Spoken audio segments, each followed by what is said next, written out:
Banswara news channel से सईद मिर्जा हिंदुस्तानी की report.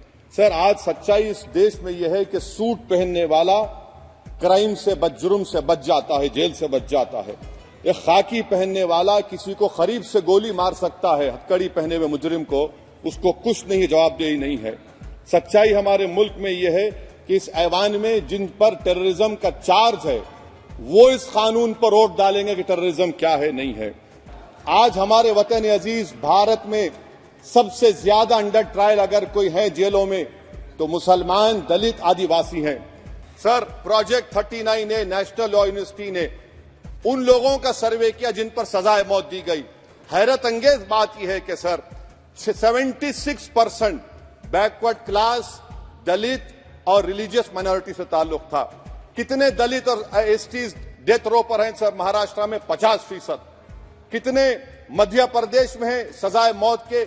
36% दलित और आदिवासी। कर्नाटका में 36%, बिहार में 31%, झारखंड में 30%, गुजरात में 19 लोग जो सजाए मौत के इंतजार में हैं, 15 मुसलमान हैं।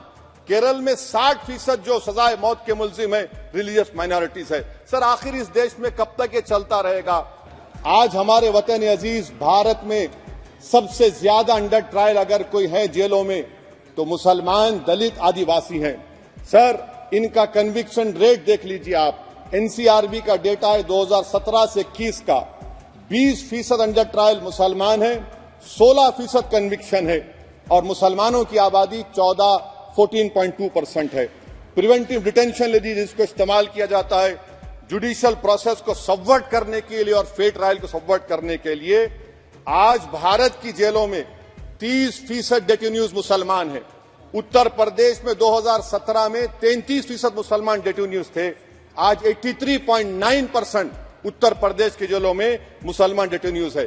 सर, एक और मिसाल दे रहा हूं, सीएसडीएस की रिपोर्ट है, सीजेपीएपी का इन्वेस्टिगेशन रिपोर्ट है सर, कि कोविड-19 के दौरान जिन लोगों 25% मुसलमानों का अरेस्ट किया गया था, ये बायसनेस नहीं है तो क्या है? मध्य प्रदेश में मुसलमान 7% के करीब है और 21% मुसलमानों का नाम सर एफआईआर में डाल दिया गया था। सर, मुझे ये कहने की इजाजत दीजिए कि अगर आज भगत सिंह को और मोहनदास करमचंद गांधी को ये 3 खवानीन बनाए जाते तो भगत सिंह और मोहनदास करमचंद गांधी कहते कि रोलट एक्ट है, ये 3 खवानीन रोलट एक्ट है। अब हुकूमत को बताना पड़ेगा कि असल मकौले पुत्र कौन है। चेयरमैन सर, आपका बेहद शुक्रिया कि आपने इन 3 फौजदारी नए कवानीन पर बोलने का मुझे मौका दिया है। सर, मैं शुरुआत में इस शेर से आगाज करता हूं अपनी बात का कि हमको शाहों की अदालत से तवक्को तो नहीं, आप कहते हैं तो जंजीर हिला देते हैं। सर, ये 3 फौजदारी के कवानीन खुद मुजरिमाना है। ये जुर्म की रोकथाम से ज्यादा हुकूमतों के जराइम को कानूनी शक्ल देने के लिए बनाए जा रहे हैं। अब तरफे तमाशा यह है सर कि पिछले सेशन में मोदी हुकूमत ने जन विश्वास बिल 2023 को, जिसमें 183 प्रोविजंस और 43 खवानीन थे इम्प्रिजनमेंट के, उसको निकालकर फाइन में तब्दील कर दिया। उसमें ड्रग्स एंड कॉस्मेटिक्स एक्ट को भी तरमीम की गई और सजा के बजाय सबस्टैंडर्ड ड्रग्स के लिए आपने फाइन ला लिया। तो मैं ये बोलना चाहूंगा सर कि सबस्टैंडर्ड ड्रग्स के मैन्युफैक्चर के लिए आपने जेल के बजाय फाइन उसमें तब्दील कर दिया तरमीम करके। तो ये जरूरी है बोलना इस ऐवान में कि जन विश्वास के नाम पर आपने इस सबस्टैंडर्ड ड्रग्स से आवाम को खतरे में डाल दिया। अब आप डीक्रिमिनलाइजेशन की बात करते हैं, जहां पर कंपनीज को सजा देना था वहां पर आपने नहीं किया, फाइन में तब्दील कर दिया। और जो खवानीन नॉन वायलेंट क्राइम्स हैं, सेडेशन, डेफेमेशन, उसको आपने इस नए क्रिमिनल लॉ में ला लिया। तो सर, ये बात साफ हो गई कि जन के लिए अविश्वास, धंधे के लिए विश्वास, ये इस हुकूमत का नया मंत्रा है। और लाइटर वेन में अगर मैं कहूं तो जॉन अलिया ने कहा था कि जुर्म में हम कमी करें भी तो क्यों, तुम सजा भी तो कम नहीं करते। सर, आज सच्चाई इस देश में यह है कि सूट पहनने वाला क्राइम से जुर्म से बच जाता है, जेल से बच जाता है। एक खाकी पहनने वाला किसी को करीब से गोली मार सकता है, हथकड़ी पहने हुए मुजरिम को, उसको कुछ नहीं, जवाबदेही नहीं है। सच्चाई हमारे मुल्क में यह है कि इस ऐवान में जिन पर टेररिज्म का चार्ज है वो इस कानून पर वोट डालेंगे कि टेररिज्म क्या है, नहीं है। सर, मुझे ये कहने की इजाजत दीजिए कि अगर आज भगत सिंह को और मोहनदास करमचंद गांधी को ये 3 खवानीन बनाए जाते तो भगत सिंह और मोहनदास करमचंद गांधी कहते कि रोलट एक्ट है, ये 3 खवानीन रोलट एक्ट है। अब हुकूमत को बताना पड़ेगा कि असल मकौले पुत्र कौन है। सर, सच्चाई यह है कि इस मुल्क के गरीब, दलित, मुसलमान, आदिवासी, इनके लिए जिंदगी से बड़ी कोई सजा नहीं है। और क्या जुर्म है पता ही नहीं इनको। सर, अगर हमको रिफॉर्म करना था, इस्लाह करना था, तो हमको उन प्रोविजंस को निकालना था जो हुकूमत और पुलिस को मनमानी करने की इजाजत देती है। हमको वो प्रोविजंस को निकालना था कि जो मंत्रियों को और पुलिस को ये मौका मिल जाता है लोगों को सालों जेल में रखने का, उन पर कोई जुर्म पर साबित नहीं होता। हमको ये करना चाहिए था कि जो प्रोसिक्यूटर होता है वो फैब्रिकेटेड एविडेंस डालकर ताकतवरों को अपनी ताकत की बुनियाद पर उनको छूट दे देता है। हमने वो काम नहीं किया। आज हमारे वतन अजीज भारत में सबसे ज्यादा अंडर ट्रायल अगर कोई है जेलों में तो मुसलमान, दलित, आदिवासी हैं। सर, इनका कन्विक्शन रेट देख लीजिए आप। एनसीआरबी का डेटा है 2017 से 21 का, 20% अंडर ट्रायल मुसलमान है, 16% कन्विक्शन है और मुसलमानों की आबादी 14.2% है। प्रिवेंटिव डिटेंशन यदि जिसको इस्तेमाल किया जाता है जुडिशियल प्रोसेस को सबवर्ट करने के लिए और फेयर ट्रायल को सबवर्ट करने के लिए, आज भारत की जेलों में 30% डेटेन्यूज मुसलमान हैं। उत्तर प्रदेश में 2017 में 33% मुसलमान डेटेन्यूज थे। आज 83.9% उत्तर प्रदेश की जेलों में मुसलमान डेटेन्यूज है। सर, एक और मिसाल दे रहा हूं, CSDS की रिपोर्ट है, थिंक टैंक है बहुत बड़ा, जो कहता है कि they have found substantial prejudice against Muslim police force. Bihar, Maharashtra, Uttarakhand, Jharkhand, 2/3 of the surveyed police personnel believe that Muslims were more inclined to violence than members of the communities. ये empirical evidence है। इसी रिपोर्ट में कहा गया कि 35% जिन पुलिस के अहदेदारों का सर्वे किया गया उन्होंने मॉब वायलेंस को नेचुरल करार दिया, खास तौर से उन केसों में जहां पर काउ स्लॉटर होता है। CJPAP का इन्वेस्टिगेशन रिपोर्ट है सर कि कोविड-19 के दौरान जिन लोगों 25% मुसलमानों का अरेस्ट किया गया था, ये बायसनेस नहीं है तो क्या है। मध्य प्रदेश में मुसलमान 7% के करीब है और 21% मुसलमानों का नाम सर FIR में डाल दिया गया था। सर, प्रोजेक्ट 39 ने, नेशनल लॉ यूनिवर्सिटी ने उन लोगों का सर्वे किया जिन पर सजाए मौत दी गई। हैरत अंगेज बात यह है कि सर 76% बैकवर्ड क्लास, दलित और रिलीजियस माइनॉरिटी से ताल्लुक था। कितने दलित और STs डेथ रो पर हैं सर? महाराष्ट्र में 50%। कितने मध्य प्रदेश में है सजाए मौत के?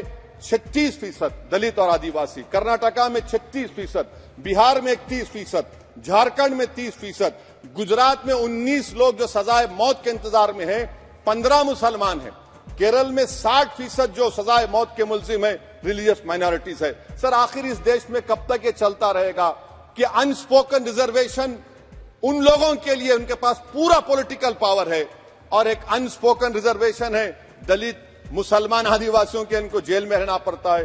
कि आखिर ये कैसे मुमकिन है सर कि आलाजात के जो अक्सरियती तबके के लोग हैं उनके पास सियासी ताकत है, माशी ताकत है, सोशल ताकत है और मुसलमान और दलित, आदिवासी जेलों में पड़े रहते हैं। अरे अगर आप 3 कानून लाकर इस्लाह कर रहे हैं तो कौन सा इस्लाह है? आप तो ताकतवरों का रिफॉर्म कर रहे हैं, गरीबों को इससे क्या फायदा हो रहा है? तो जैसा अंग्रेजी में कहा गया था कि the cure is dangerous than the disease. Sir, अब आप आ जाइए BNSS पर, क्लॉज 187, डिटेंशन का पीरियड देख लीजिए सर 187(3) में, यानी 15 दिन से ज्यादा आपको मुश्किल है प्रेजेंटली। अब आपने प्रोविजन दे दिया कि 90 दिन तक आप कभी भी 5 दिन का, 6 दिन का, 10 दिन का, यानी 90 दिन तक किसी को बेल नहीं मिलेगी। और हैरत अंगेज बात यह है कि UAPA के कानून में जिसको जेल में डाला जाता है UAPA में 30 दिन के बाद एक सुपरिटेंडेंट ऑफ पुलिस को कोर्ट में एफिडेविट देना पड़ता है कि क्यों आप पुलिस कस्टडी ले रहे हैं जेल से, आपने वो भी निकाल दिया। यानी जिस किसी को भी आप इस कानून में अरेस्ट करेंगे, यूएपीए से ज्यादा मैं 90 दिन जेल में रहूंगा। और कौन रहेगा जेल में? मुसलमान रहेगा, दलित रहेगा, आदिवासी रहेगा, और बेल उसको नहीं मिलेगी। तो ये खुद सुन लीजिए, तो यानी कन्विक्शन नहीं होगा, ना बेल मिलेगी, क्योंकि पुलिस कस्टडी है। ये कानून में है सर, आप मुझे करेक्ट कर सकते हैं। अच्छा, डीके बासु के गाइडलाइंस को आपने अडॉप्ट नहीं किया। क्लॉज 53(1) आप ये भी नहीं कह रहे कि भाई कौन उसको एग्जामिन करेगा, तो discretion of the medical practitioner. अरे आप ये पुलिस में जब जाते हैं तो पुलिस इतनी खातिर तवाज़ो करती है कि तलवों से लेकर जिस्म तक पूरे निशानात उसके जिस्म पर रहते, और आप कह रहे हैं कि मेडिकल प्रैक्टिशनर डिस्क्रेशन करेगा तो होगा। अब आप आ जाइए सर इसके ऊपर, आपको बता रहा हूं सर। अब आप देखिए क्लॉज 187 तो आपके सामने जिक्र कर दिया मैं सर। अब आप देखिए क्लॉज 472 मर्सी पिटीशन, आर्टिकल 79 और 161 का कॉन्स्टिट्यूशन का हिस्सा है, और ये आप कानून लाकर कहती हैं कि उसकी तरफ से मर्सी पिटीशन डालेगा तो convict, legal heir, other relative. Sir जो सजाए मौत काटेगा वो तो आधा पागल हो जाता है जेल में, आप थर्ड पार्टीज को मौका नहीं दे रहे। ये कौन सा इंसाफ है बताइए आपका, ये कौन सा इंसाफ है आपका? और फिर सर आप ये बताइए कि थर्ड पार्टीज को बाहर कर रहे हैं। अच्छा, कितना टाइम आप दे रहे हैं, कितना टाइम आप दे रहे हैं कि सुप्रीम कोर्ट के रिजेक्शन ऑफ एसएलपी के बाद 30 दिन और गवर्नर के रिजेक्शन के बाद 60 दिन। ये कैसा इंसाफ होगा सर? सुप्रीम कोर्ट ने कहा कि multiple mercy petitions can be filed, आपने उसको भुला दिया। अच्छा सर, अब आप एक और बात देख लीजिए, क्लॉज 479 में ये कहते हैं कि अगर कोई डिटेंशन पीरियड अपना 1/2 ऑफ द क्राइम जो ऑफेंस का पूरा कर लिया तो उसको बेल मिलेगी। आप तो उसको और खतरनाक कर दिए हैं।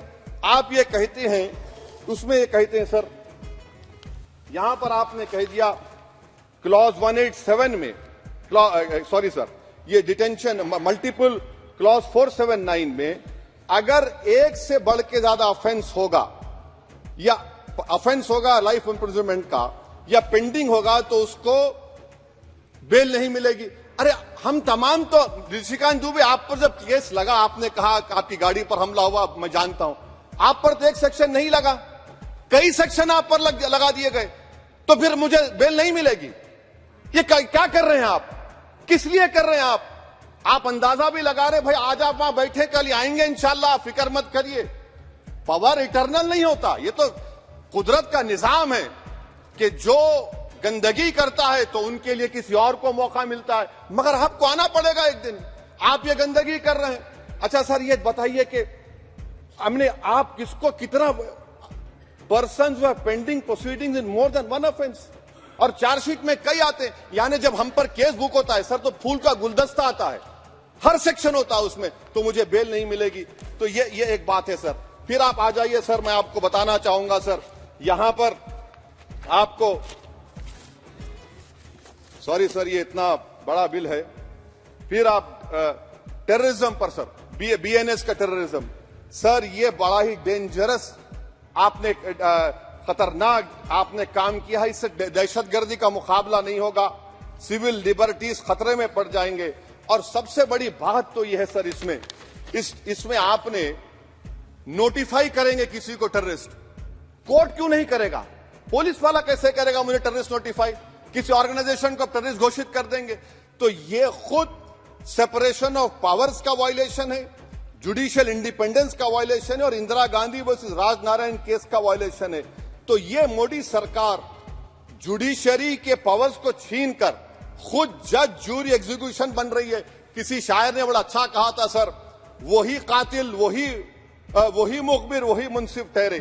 सर, मैंडेटरी वीडियो रिकॉर्डिंग आपने कहा कि जिस जगह पर इस प्लेस पर सर्च होता है वीडियो रिकॉर्डिंग की, मैं ये कहता हूं कि जब मेरा अरेस्ट होगा वीडियो रिकॉर्डिंग करिए, क्यों नहीं करते आप? जब मेरे घर पर पुलिस आती है वीडियो रिकॉर्डिंग करिए, जो मैं पुलिस को देता हूं उसकी वीडियो रिकॉर्डिंग करिए। विटनेस स्टेटमेंट होगा क्लॉज 183 में, उसका वीडियो रिकॉर्डिंग करिए। क्यों नहीं आप पैसे देते कि हर पुलिस वाले के जिस्म पर एक वीडियो रिकॉर्डर हो, और एक्यूज को मिलना चाहिए, आप नहीं मिलता एक्यूज को। हाँ, आपको नहीं है, मैं जानता हूं। क्लॉज 250 और 262 सर इनकंसिस्टेंट है। तो क्लॉज 250 में 60 डे टाइम लिमिट है डिस्चार्ज के लिए। अगर एक्यूज को कागज नहीं मिलता है, हम सब जेल में गए, मैं कई मर्तबा जेल में गया हूं, ससुराल में इतना नहीं गया जितना जेल को जाने का मुझे मौका मिला, चाहे कांग्रेस की तेलुगु देशम की हुकूमत रही है। ससुराल कहते हैं कुछ लोग। क्लॉज 262 है, क्लॉज 262 में डिस्चार्ज एप्लीकेशन है, वो फ्रेमिंग ऑफ चार्जेस के बाद डाल सकते हैं। ये it defeats the purpose. What is the discharge application which is to prevent police from using delay tactics. Discharge always proceed framing of charges. आप मैं उस वक्त तक डिस्चार्ज नहीं डाल सकता जब तक कि वो नहीं होगा। अच्छा, क्लॉज 251 263 देखिए sir, time limit for framing of charges in cases of session trials 60 days of first framing charges, warrant charges should be 90 days. मगर आपने क्या किया, होशियारी देखिए, बर्बाद करने का कहानी। 193(9) डाल दिया आपने। Can it prescribes a 90 day time limit for further investigation. For further investigation what will happen when supplementary chargesheet are put? Will the accuse be acquitted? क्या मुझे छोड़ देंगे आप? क्या कोई time like this is a dead letter. यानी आप तो पूरे का पूरा सिविल राइट्स लिबर्टीज बोलिए सब छीन ले रहे। अच्छा सर, इसमें आपने लिंचिंग का एक कानून बनाया बीएनएस में, सेक्ट क्लॉज 103 में। अब आप इसमें देखिए सर, लिंचिंग कब हो सकता है? जब आप ये बताएंगे कि ये पर्सनल बिलीफ पर मारा गया, किसी को जेंडर पर मारा गया, कास्ट पर मारा गया। सर, आप तो एक्यूज को तो मौका दे रहे छोड़ने के लिए, आप तो एक्यूज को मौका दे रहे। अच्छा, पर्सनल बिलीफ में रिलीजन क्यों नहीं लिखते भैया आप? इन तीनों कानून में रिलीजन इस्तेमाल किया गया, पर्सनल बिलीफ में रिलीजन नहीं आता। अच्छा सर, आप ये भी देख लीजिए कि 1019 सर 190 में अनलॉफुल असेंबली है, 5 और मोर एक्टिंग टुगेदर। फिर ये क्यों कर रहे हैं आप? 5 मिलकर भी मर्डर करेंगे तो एक 103 भी तो आपने कर दिया। तो इनका यानी ये तो इसका अनलॉफुल एक्टिंग टुगेदर है। अच्छा सर, मैं आपको बताना चाहूंगा, आपके ये बीएनएस का 172(2) आप देखिए कि पेटी केसेस में when the occasion is passed, किसका मतलब क्या है? व्हेन द ओकेजन होगा क्या सर? अब हम चुनाव लड़ते तो जो हमारा जो पार्टी अपोजिंग रहती है वो कहती है कि इनके 25 लोगों को 50 लोगों को गिरफ्तार कर लो, गिरफ्तार कर लेते मेरे बूथ के एजेंट्स को, और बोल रहे व्हेन, उसमें आप लिख रहे क्या है? When the occasion is passed, माने पास हो जाएगा पोलिंग के 5 बजे छोड़ देंगे। अरे आप अपना ही हाथ काट रहे हैं अपने आप। याद रखिए, आज आप मुस्कुरा रहे हैं, कल यहां पर बैठेंगे तो और कर दे का काम आपके ऊपर। अच्छा, रेप सर, रेप क्या? रेप सिर्फ महिलाओं का होता है, मर्दों का रेप नहीं होता है क्या? आपका प्रोविजन नहीं है क्या? स्टॉकिंग नहीं होती है मर्दों की? अच्छा, जस्ट होता है सर, आप हंस रहे हैं, होता है, होता है। आपकी हंसी इस बात का इकरार है कि आप जानते हैं किसका हुआ है। तो justice JS Verma sir, justice JS Verma का जेंडर न्यूट्रल बनाइए। अच्छा, क्लॉज 69 को, क्लॉज 69 लव जिहाद आ गया। देखिए सर, क्लॉज 6 लव जिहाद आ गया, उसमें बियॉन्ड रीजनेबल डाउट प्रूव ही नहीं कर पाएंगे आप। अब उसमें क्या बताना पड़ेगा? Suppressing identity. यानी अगर कोई महिला मोनू मानेसर चोमू चंडीगढ़ से इश्क करती है, बाद में उसको मालूम होता है कि वो मानेसर का नहीं है, चंडीगढ़ का नहीं है, तो क्या क्लॉज 69 एक्शन में आएगा? आप बताइए कि अच्छा, अगर कोई ये कहेगा कि मेरा नाम, कुछ नाम है, कई कुछ नाम होता है जो कॉमन नाम होता है मुसलमानों में, दीगर मज़ाहिब में, तो क्या वो सेक्शन अप्लाई होगा? ये क्या आप कर रहे हैं? अच्छा, आपने अडल्ट्री को निकाल दिया, आपने होमोसेक्सुअलिटी को निकाल दिया। तो ये कंसेंशुअल सेक्सुअल रिलेशन जो 18-20 साल के ऊपर के लोगों में करते हैं, मैं इसका खिलाफ जरूर हूं मजहबी एतबार से, मगर आप क्यों उनके ऑटोनॉमी को रोकना चाहते हैं? अच्छा सर, सेक्शन क्लॉज 1093 बीएनएस का, आपको it does not require knowledge और intention part of person facilitating commission of organise crime. ये मैं 5 मिनट दीजिए सर। सर, बीएनएस का सेडेशन पे देख लीजिए, सेडेशन को आपने दोबारा ला लिया, लफ्ज सेडेशन इस्तेमाल नहीं किया आपने।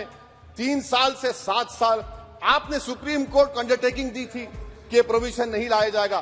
तो चेयरमैन सर, यहां पर हिंदी के बहुत मशहूर कवि का वो शेर मुझे याद आ रहा है, मैथिली शरण गुप्त का, कि राज्य को यदि हम बना लेंगे भोग तो बनेगा वो प्रजा का रोग, फिर कहूं मैं क्यों ना उठकर हूं आज मेरा धर्म राजद्रोह। कार्ल मार्क्स ने कहा था sir, history repeats itself first as a tragedy, second as a farce आप क्लॉज 195(1)D देखिए, it criminalises the making of publication of false and misleading information jeopardising sovereignty integrity of India. Vague है, यानी जो कोई भी पत्रकार investigative journalism लिखेगा आप उसको इस्तेमाल कर लेंगे और जेल की सलाखों में उसको डालकर आप सड़ा देंगे। सर, मैं आपको और एक बात बताना चाहूंगा कि rash and negligent act IPC में था 2 साल थे 304, आप उसको बढ़ाकर 5 साल कर दिए 1061 में BNS1 में।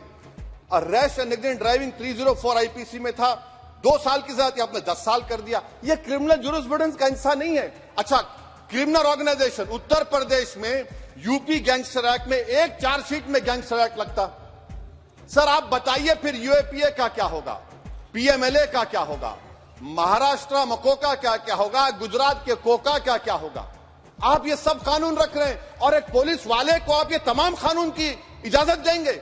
याद रखिए, जिंदगियां बर्बाद करने का काम आप कर रहे हैं और सबसे बड़ा इसका नुकसान होगा। किसका नुकसान होगा? दलितों का, मुसलमानों का, आदिवासियों का। और वो पॉलिटिकल पार्टीज जो कल आज सत्ता में है, कल नहीं रहेंगे, वो बदले की भावना से काम करते हैं। सर मुझे पुलिस ने पीटा सर 1999 22 दिसंबर को मेरे सर पर 20 टाके लगे, पीठ से लेकर पैर तक मारा गया। आपको मालूम सर क्या हुआ? तेलुगु देशम की सरकार थी, उन्होंने उन दोनों पुलिस वालों को जिन्होंने मुझे मारा था उनको आईपीएस कन्फर कर दिया। अरे चप्पन देके बैठो तुम। प्लीज आप बैठ जाइए। टेररिज्म का देखिए सर, आप बैठ जाइए प्लीज। यूएपीए का सर मैं खत्म कर, टेररिज्म उनको रोकिए sir. Okay please sit down sir. Terrorism का डेफिनेशन में आप देखिए, यूएपीए का सेक्शन 16 क्लॉज 113 में आ गया, यूएपीए का सेक्शन 15 क्लॉज 131 में आ गया। देख लेंगे उसको, देख लेंगे। यूएपीए का आपत्तिजनक अंश निकाल दिए जाएंगे। यूएपीए का क्लॉज 18 113(4) में आ गया, यूएपीए का क्लॉज 18 113(3) में आ गया, यूएपीए का क्लॉज 20 113(5) में आ गया, यूएपीए का सेक्शन 19 113(6) में आ गया। अरे भाई साहब फिर क्या बचा है? आप यूएपीए से, मकोका से, गुजरात कोका से, पीएमएलए सब ला लिए। तो स्पीकर सर, मैं अपनी बात को खत्म करने से पहले मैं उम्मीद कर रहा था कि मैंने वजीर दाखिला का एक स्टेटमेंट सुना था अमित शाह साहब का कि जब गुजरात के होम मिनिस्टर थे तो उन पर जुल्म किया गया, उनको दबाया गया। मगर हम ये समझ रहे थे कि जिस शख्स पर नाइंसाफी हुई है, जो वो क्लेम कर रहे हैं, तो कम से कम वो दूसरों से नाइंसाफी तो नहीं करेंगे। आप क्या कर रहे हैं? अरे ऐसे हजारों लोग हैं जिन पर जुल्म हो रहा है, ना उनके पास दलील है, ना उनके पास वकील है, ना उनके पास आजादी है। तो ये तीन सर मैं आखिर एक लव ये तीनों कवानीन हमारे मुल्क की जमहूरियत के लिए, इन गरीब तबकात के लिए नुकसानदेह साबित होगा। और ये सरकार को मैं चार्ज दे रहा हूं, आप चेक रिपब्लिक में निखिल गुप्ता बैठा है, लेके आओ ना उसको। कुलभूषण यादव पाकिस्तान में बैठा है, लेके आओ ना। कतर में हमारे फौजी बैठे, लेके आओ ना उनको। अरे कहां तुम्हारी देशभक्ति है? अरे निखिल गुप्ता को लाओ, इस कानून में इस्तेमाल करो। मगर वो नहीं बोलेंगे। मैं इस कानून के मुखालिफत में खड़ा हूं जो भारत की जमहूरियत के लिए खतरा बनेगा। शुक्रिया sir. BN Banswara news channel को सब्सक्राइब कर लाइक और शेयर भी करते रहें। यदि आप भी किसी भी कार्यक्रम का निःशुल्क प्रसारण करवाना चाहते हैं तो BN बांसवाड़ा न्यूज चैनल एवं वागड़ केबल पर संपर्क जरूर करें। जय हिंद, जय भारत।